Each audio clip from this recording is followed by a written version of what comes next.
আজকের রেসিপিটা হলো দই বড়ার রেসিপি। টক ঝাল মিষ্টি এই দই বড়াটা বানানোর জন্য আমি ওভারনাইট মুগ ডাল আর বিরি কলাইয়ের ডাল পরিমাণ মতো নিয়ে ভিজিয়ে রেখেছিলাম। এরপর এটার সাথে এক টুকরো আদা আর 3টে কাঁচা লঙ্কা দিয়ে একটা মিহি পেস্ট বানিয়ে নিচ্ছি।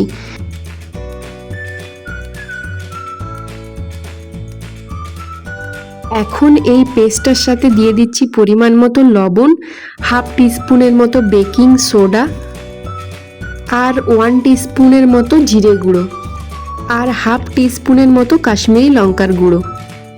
এরপর হাতের সাহায্যে ভালোভাবে মিশ্রণটাকে ফেটিয়ে নেব। এরপর তেল গরম করে তাতে আস্তে আস্তে বড়াগুলো ভেজে নেব।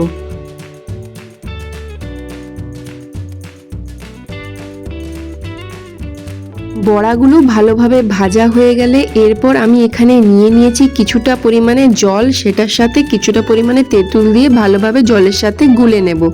আর ওই জলে দিয়ে দিচ্ছি 1-2 দানা হিং, দিয়ে দিচ্ছি পরিমাণ মতো লবণ। এই জলের ফ্লেভারটা আরও বাড়ানোর জন্য আমি এখানে ব্যবহার করেছি ভেজে রাখা কারি পাতা।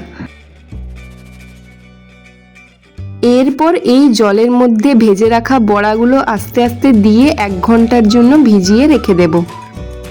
এরপর দেখতেই পাচ্ছ বড়াগুলো আস্তে আস্তে ফুলে গেছে আর স্পঞ্জি হয়ে গেছে। এখন আমি এখানে নিয়েছি 200 গ্রামের মতো টক দই, তাতে চিনি আর বিট লবণ দিয়ে ভালোভাবে ফেটিয়ে নিচ্ছি। এরপর আস্তে আস্তে বড়াগুলো জল থেকে ঝরিয়ে তুলে নিচ্ছি আর দইয়ের মধ্যে দিয়ে দিচ্ছি। এরপর দই থেকে তুলে বড়াগুলো প্লেটিং করে নিচ্ছি আর ওপর থেকে দিয়ে দেব ধনে, জিরে আর শুকনো লঙ্কার গুঁড়ো। এটা আমি শুকনো খোলায় ভেজে ভালোভাবে গুঁড়িয়ে নিয়েছিলাম।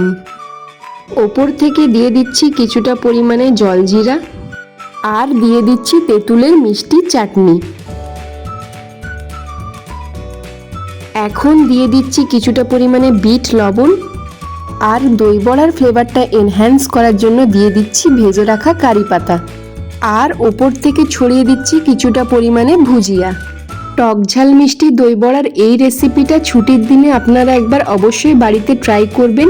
ভিডিওটা ভালো লাগলে আমার চ্যানেলটা সাবস্ক্রাইব করতে ভুলবেন না। ধন্যবাদ।